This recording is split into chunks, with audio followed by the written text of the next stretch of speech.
Maraming oras ang nasasayang, lumilipas isip at lakas.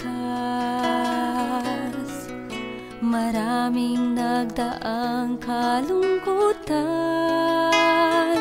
kasiyahan di matagpuan. Pangarap ko laging karangyaan, wala pala itong kabuluhan. Ngunit isang araw natagpuan ang tulad ko, makasalanan. Tanging sa'yo lamang masusumpungan ang tunay na saya't kaligayahan. Maglilingkod ako ngayon at kailanman, gamitin mo ako, Panginoon.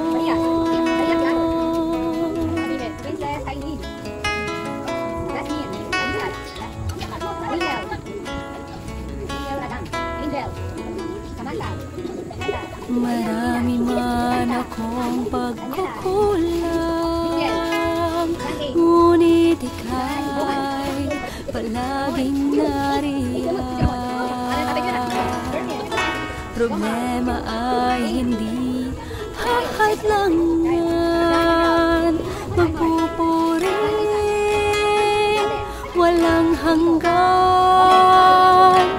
Panginoon kong Diyos, tulungan mo ako, ang buhay ko'y iaalay ko sa'yo. Maglilingkod ako ngayon at kailanman. Amen. Gamitin mo ako, Panginoon. Tingin ko po ang mga kailangan ng mga kabataan dito na ang kagamitan para sa pangangailangan sa pag-aaral. Notebook, ballpen. Ito, nabigyan na naman ng bag. Maraming salamat po. At saka uniform po. So mga ilan na mga bata po dito? Marami mo. 100 plus pa, mahigit pa ko. 200. 800 family po rito. 800. Kaya nga, problema rito, yung sa mga bata, yung vitamins. Vitamins. Oo, yung mga, may sakit dito yung mga yung mga gamot. Opo. Yan ang kailangan dito sa outside. Pagpe-pray po natin yung mga kalusugan po ng mga bata. Yan ang importante rito. Okay, thank you so much po. Lingkod ako ngayon at kailanman, gamitin mo ako, Panginoon.